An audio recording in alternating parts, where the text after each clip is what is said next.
maxaan ku keenay sheekada waxaan ku keenay walaal inaan ba isoo weydiisay oo su'aasheedu sidan ay u taalay waxay tiri laba jeer ayaan sameeyay bay tiri Google laba jeer ninana nus qabin bay ahayd bay tiri hadda bay tiri wiilaan jecelahay baanu isla soconaa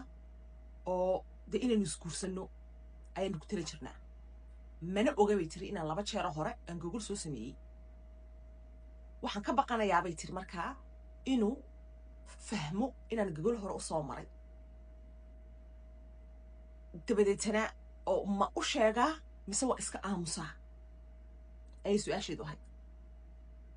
marka anigu waxaan weydiiyey marka maxaad isleedahay wuu ku fahmayaa inaad Google hore soo martay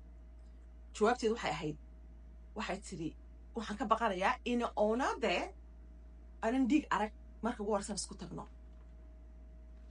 oo taas waxa weeye marka xuubka aynu naqaano inaantu inay bigra tahay okay anigu horta inanta jawaabteedii waa siiyey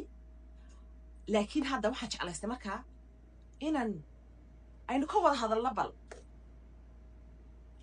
arrintan bikrada calaamad u gaari miyay jirtaa inay inantu bikra tahay waxa la aaminsan yahay badanaa habeenka arooska inanta marka ay ninkeeda isku tagaan inay inantu dhiig aragto xuubka bikra la dhaho xuub weeyaan inanta hoosteeda ku jira intaas markay dilaacdo ay inantu dhiig aragto dhaqano badan baa aaminsan Soomaalida quraata maaha carabtu xataa mara cad bay luxaan ay dhahaan calashaan waxa weeye inantii waa inan bay ahayd weeye inan bay ahayd ta aan la aragna waxa la leeyahay ceeb beerku keeto de dhiig lama arag